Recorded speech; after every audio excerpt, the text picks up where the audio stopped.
नमस्कार. श्री स्वामी समर्थ. श्री दुर्गा सप्तशती कथासार. अध्याय पहिला. ओम श्री गणेशाय नमः. ओम. पहिल्या वर्णाचे ऋषी ब्रह्मा आहेत. देवता महाकाली आहे. जप गायत्री आहे. ओम नमः श्री चंडिकाय नमः. मार्कंडेय मुनी म्हणाले, सूर्याचा पुत्र आणि 8वा मनू, ज्याचे नाव होते सावर्णिक मनू, त्याच्या उत्पत्तीची हकीकत ऐका. महामाया भगवती श्री अंबिकेच्या आशीर्वादाने सावर्णिक मनूला मन्वंतराचे स्वामित्व कसे मिळाले ती हकीकत मी आता तुम्हाला सांगतो. फार पुरातन काळाची गोष्ट आहे. स्वारोचीश नावाच्या मन्वंतरामध्ये सुरथ नावाचा एक राजा होऊन गेला. तो चैत्र वंशामधील असून चक्रवर्ती राजा होता. तो महापराक्रमी व प्रजाहित दक्ष राजा आपल्या प्रजेचा प्रतिपाळ स्वतःच्या मुलांप्रमाणे धर्मशास्त्रपूर्वक करीत असे. अशा त्या उदार व नीतिमान राजाशी कोला विध्वंसी नावाचे क्षत्रिय शत्रुत्व करू लागले. तेव्हा राजा सुरथ व ते कोला विध्वंसी क्षत्रिय यांच्यात प्रचंड रणसंग्राम झाला. जरी कोला विध्वंसी क्षत्रिय संख्येने कमी असले तरी त्यांनी युद्धभूमीवर सुरथ राजाला पराभूत केले. तेव्हा राजा सुरथ युद्धातून निघून परत आपल्या नगरीला परतला. त्याचे चक्रवर्ती पद आता नष्ट झाले होते आणि तो केवळ आपल्या देशापुरताच राजा राहिला होता. त्या बलाढ्य शत्रूंनी त्याच्या नगरीवर आक्रमण केले. राजाचे सामर्थ्य क्षीण झाले होते, म्हणून त्याच्या बेईमानी व दुष्ट मंत्र्यांनी नगरीतील सारा खजिना व सैन्य आपल्या ताब्यात घेतले. तेव्हा शिकारीला जाण्याचा बहाणा करून राजा सुरथ घोड्यावर स्वार होऊन एकटाच घनदाट अरण्यामध्ये निघून गेला.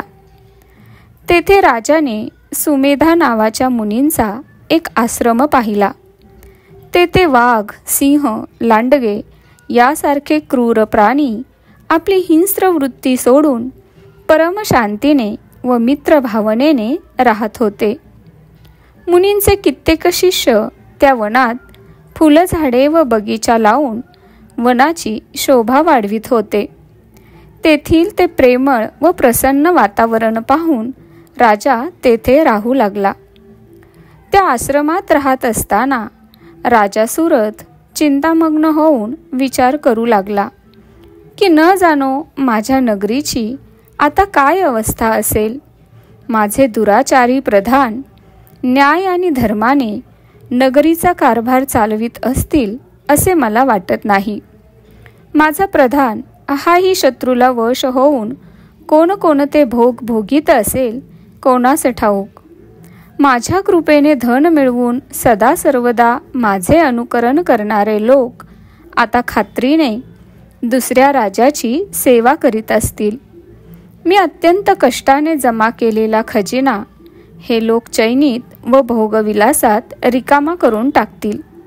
अशा प्रकारच्या चिंतेने राजा सुरथ नित्य तळमळत असे. एके दिवशी ब्रह्मर्षी सुमेधा या मुनींच्या आश्रमात एक वैश्य आला. तेव्हा सुरथ राजाने त्या वैश्याला विचारले, हे सज्जन गृहस्था, तू कोण आहेस? येथे येण्याचा तुझा काय उद्देश आहे?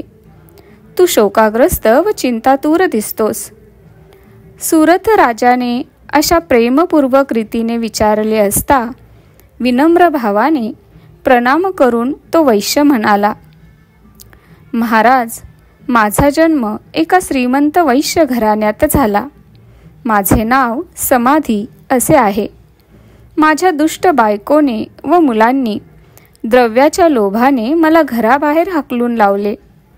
माझ्या अत्यंत विश्वासातील अशा आप्तेष्टांनीच मला स्त्री, पुत्र व धन यांच्यापासून वंचित केल्यामुळे मी अत्यंत दुःखी आणि कष्टी झालो आहे आणि म्हणूनच मी या वनामध्ये निघून आलो आहे. परंतु तिकडे घरी माझी बायका पोरे खुशाल आहेत की नाहीत, त्यांना काही कष्ट आहेत याची मला मोठी चिंता वाटत आहे. माझी मुले सदाचाराने वागतात की ती दुराचारी बनली आहेत, या शंकेने मी बेचैन झालो आहे. राजाने विचारले, अहो, ज्या स्वार्थी व लोभी स्त्री पुरुषांनी तुम्हास घराबाहेर काढले, त्यांच्याविषयी तुमच्या मनामध्ये एवढी ममता का व कशी?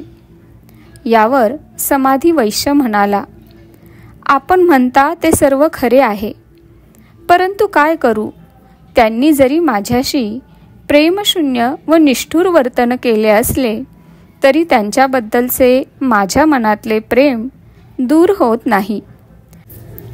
त्यांच्यासाठी मी अत्यंत व्यथित होऊन दुःखाने दीर्घ श्वास सोडित आहे. त्यानंतर राजा सुरथ व समाधी वैश्य दोघेजण मेधा मुनींच्या जवळ जाऊन विनम्र भावाने बसले. राजाने विचारले, हे ऋषीवर्य, आपल्याला एक गोष्ट विचारायची आहे. माझे राज्य आता माझ्या हातून गेले आहे. मला माहीत आहे की आता त्यावर माझी सत्ता नाही. तथापि अज्ञानामुळे त्या राज्याविषयी माझ्या मनात मोठी आसक्ती आहे आणि म्हणून मी दुःखी आहे. हा समाधी वैश्यसुद्धा घरून अपमानित होऊन पुत्र, बायको व नोकर यांनी सोडल्याने येथे आला आहे. परंतु त्याच्याही मनामध्ये आपल्या नातेवाईकांबद्दल अत्यंत ममता असल्याने तोही कष्टी आहे. खरोखर या विषयांमधील दोष आम्ही प्रत्यक्ष पाहिले आहेत. त्यांच्याविषयी आमच्या मनात आकर्षण निर्माण होत आहे. हा केवढा चमत्कार! आम्ही दोघेही समजूतदार आहोत, परंतु विवेकशून्य बनून मोहवश झालो आहोत. हे केवढे आश्चर्य आहे. यावर ऋषी सुमेधा म्हणाले, हे राजा, विषय मार्गांचे ज्ञान सर्व जीवांना असते. प्रत्येक जीवांचे विषयसुद्धा वेगवेगळे आहेत. काही प्राण्यांना फक्त दिवसा दिसते, तर काहींना फक्त रात्रीच दिसू शकते. काहींना दोन्ही वेळेला सारखेच दिसते. मनुष्य प्राणी हा समजदार आहे खरा, परंतु केवळ तोच समजदार आहे असे नाही, तर पशुपक्षी देखील समजूतदार असतात. कित्येक बाबतीत पशु, पक्षी व मनुष्य प्राणी समान गुणधर्माचे आहेत. कित्येक पक्षी स्वतः भुकेने पीडित असून देखील आपल्या पिल्लांना चाऱ्याचा घास अगोदर देत असतात.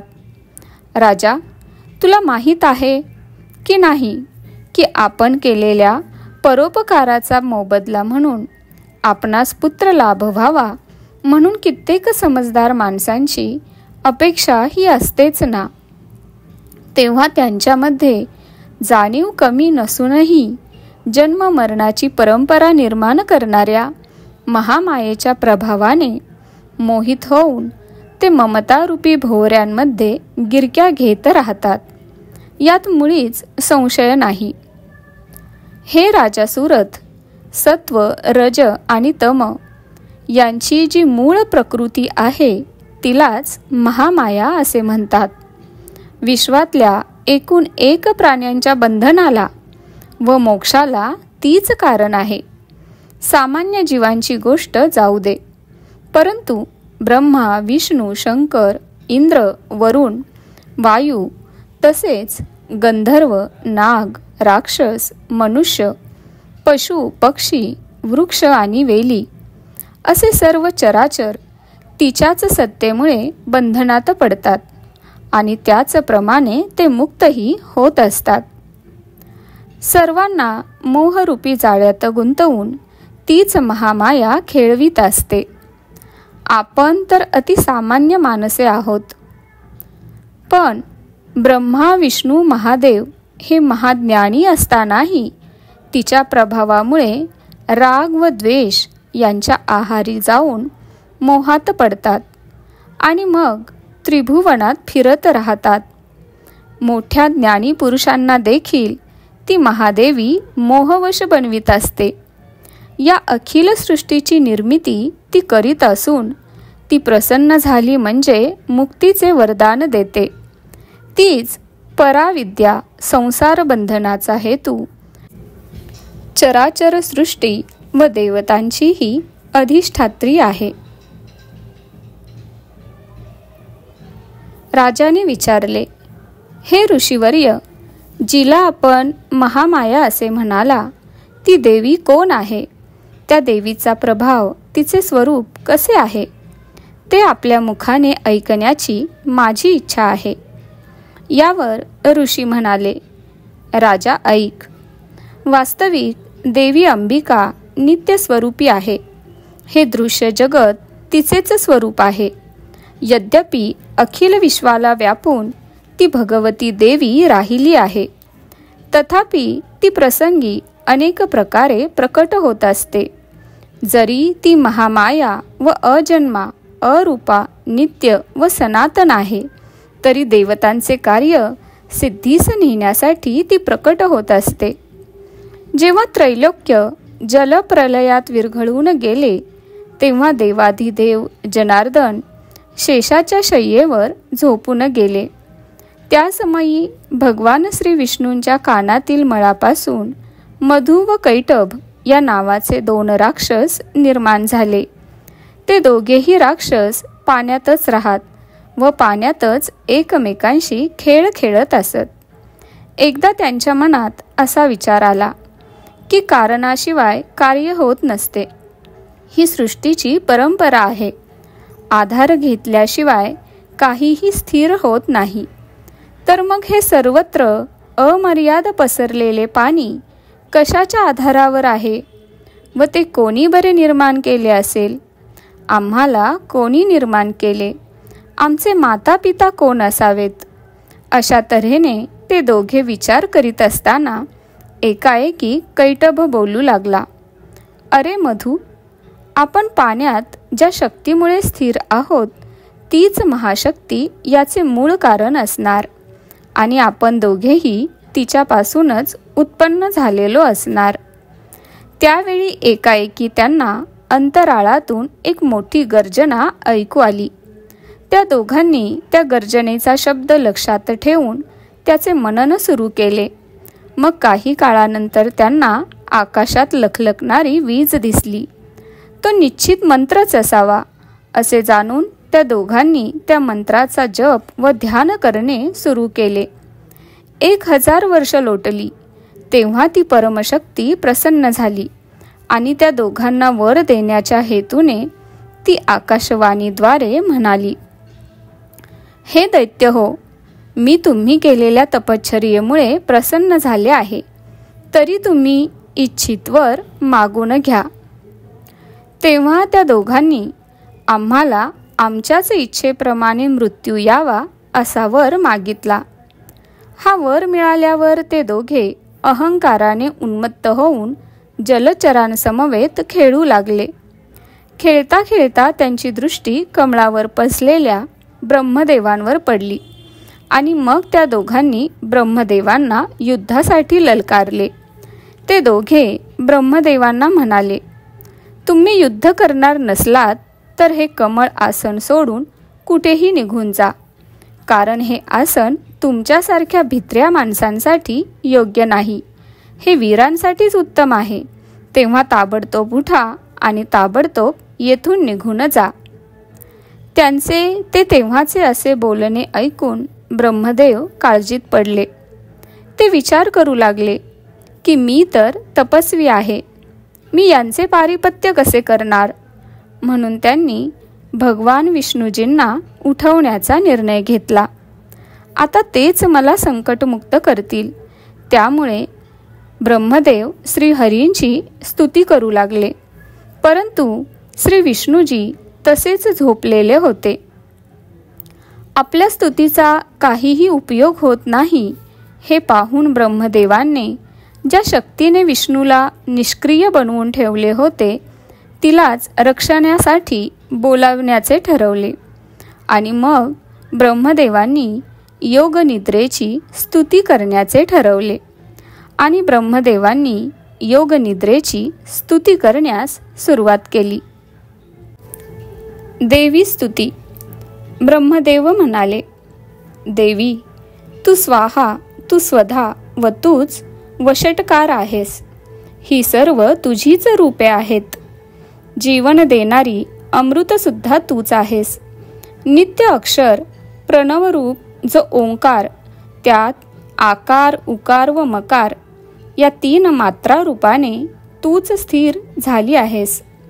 बिंदू रूपाने जी अर्धमात्रा आहे ती देखील तूच आहेस. हे देवी, संध्या, सावित्री व सर्वांची जननी तूच आहेस. या ब्रह्मांडाला धारण करणारी, पालन करणारी व शेवटी त्याचा नाश घडवून आणणारी तूच आहेस. हे जगन्मयी, तू महाविद्या, महामाया, महामेधा, महास्मृती, महामोहरूपा, महादेवी व माहेश्वरी आहेस. सत्व, रज व तम या त्रिगुणांना निर्माण करणारी प्रकृती तूच आहेस. हे जगज्जननी, तू श्री, तू ईश्वरी, तू री आणि बोधरूपी बुद्धी तूच आहेस. लज्जा, तुष्टी, शांती व क्षमा तूच आहेस. खडगधारिणी, शूलधारिणी, घोर रूपा, गदा, चक्र, शंख व धनुष्य बाण धारण करणारी तूच आहेस. भ्रुशुंडी व परीघ ही तुझीच आयुधे आहेत. हे माते, तू अत्यंत सौम्य रूपी आहेस. इतकेच नव्हे तर जेवढे सुंदर म्हणून पदार्थ आहेत त्या सर्वांहूनही तू अधिक सुंदर आहेस. पर व अपर अशी परमेश्वरी तूच आहेस. सत्य व असत्य रूपी ज्या काही वस्तू आहेत त्या सर्वांची आद्य शक्ती तू आहेस. अशा स्थितीमध्ये हे माते, तुझी यथायोग्य स्तुती करण्यास कोण बरे समर्थ आहे? मला, भगवान शंकर व श्री विष्णू यांनाही निर्माण करणारी तूच असून तुझ्या सामर्थ्याचे वर्णन करण्यास कोणीही समर्थ नाही. तू कृपा कर व या मधु आणि कैटव दैत्यांना मोहवश करून श्री विष्णूंना जागृती आणून दे. श्री देवी स्तुती समाप्त. अशा प्रकारे ब्रह्मदेवाने स्तुती केल्यावर योगनिद्रा भगवंतांच्या शरीरापासून दूर झाली आणि श्री विष्णुदेव जागे झाले. त्यांनी युद्धामुळे उन्मत्त झालेल्या मधु, कैटभ या राक्षसांबरोबर 5000 वर्ष बाहुयुद्ध केले. तरीही ते दोघे दैत्य पराभूत झाले नाहीत. एकट्या श्री विष्णूंजींबरोबर ते दोघेही आळीपाळीने लढत होते. एक थकला की दुसरा पुढे येऊन लढाई करीत असे. त्या दोघांशी लढाई करून श्री विष्णूजी थकत चालले होते. तेव्हा श्री विष्णू त्यांच्या मरणाचा उपाय काय करावा याचा विचार करू लागले. श्री विष्णूजी ध्यान करू लागले तेव्हा त्यांच्या लक्षात असे आले की महादेवीने यांना इच्छा मरणाचा वर दिला आहे आणि म्हणूनच ते दोघे कोणत्याही उपायाने मरणार नाहीत. आणि म्हणून श्री विष्णूजी देवी भगवतीला शरण गेले. ते तिला म्हणाले, हे आई, आता तूच मला मदत कर. मी निराश झालो आहे आणि तुझ्या वरदानामुळे या राक्षसांना गर्व झाला आहे. तेव्हा महादेवीने विष्णूला सांगितले, हे विष्णू, तू पुन्हा युद्धाला उभा राहा. मी या दोघांना मोहात पाडते आणि तेव्हाच तू या दोघांना फसवून आपला कार्यभाग साधून घे. त्यानंतर महादेवीने त्या दोघा दैत्यांना मोहात पाडले. त्यामुळे ते दोघे दैत्य त्या भगवती देवीकडे विषय भावनेने पाहू लागले. त्यावेळी भगवान विष्णू त्या दोघा दैत्यांना म्हणाले, हे दैत्य हो, आजपर्यंत मी पुष्कळ दानवांशी युद्ध केले आहे, पण तुमचे अपूर्व असे हे युद्ध कौशल्य पाहून मी प्रसन्न झालो आहे. त्यामुळे तुम्ही दोघांनी माझ्याकडून पाहिजे तोवर मागून घ्या.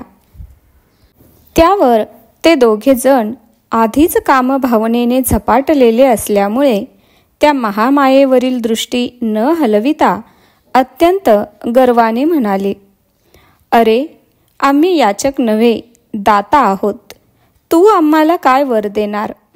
उलट हे वासुदेवा, तुझ्या शौर्यावर आम्ही प्रसन्न झालो आहोत, तर तूच आमच्याकडून वर मागून घे. आम्ही तुझी इच्छा पूर्ण करू. त्यांचे हे बोलणे ऐकून आनंदित झालेले श्री विष्णूजी म्हणाले, तुम्ही जर खरोखरीच प्रसन्न झाला असाल तर मग मला एवढा वर द्या की तुम्ही माझ्या हातून मृत्यू स्वीकारावा. त्यांची ही मागणी कानी पडताच ते दोघे क्षणार्धात भानावर आले आणि आपली वचनात गुंतवून फसवणूक केली म्हणून शोकाकुल झाले. मग त्यांनी विचार केला व इकडे तिकडे पाहून ते श्री विष्णूला म्हणाले, तू आम्हाला जिथे पाणी नसेल अशा कोरड्या जागी आमचा वध कर. तेव्हा शंख, चक्र, गदा व पद्म धारण करणाऱ्या कमलनयन श्री विष्णूने आपल्या मांड्या विस्तारून आपल्या मांड्यांवर त्यांची मस्तके ठेवून ती आपल्या सुदर्शन चक्राने कापून टाकली. त्या दोघा दैत्यांच्या मेदामुळे म्हणजे चरबीमुळे सर्व सागर व्यापला गेला आणि त्या वेळेपासून पृथ्वीला मेदिनी असे नाव मिळाले. याच कारणामुळे माती ही अभक्ष आहे. म्हणूनच शहाण्या लोकांनी त्या महामाया व महाविद्येची उपासना करावी, तिचीच आराधना करावी आणि तिचीच सेवा करावी. अध्याय 1 समाप्त. श्री स्वामी समर्थ. धन्यवाद.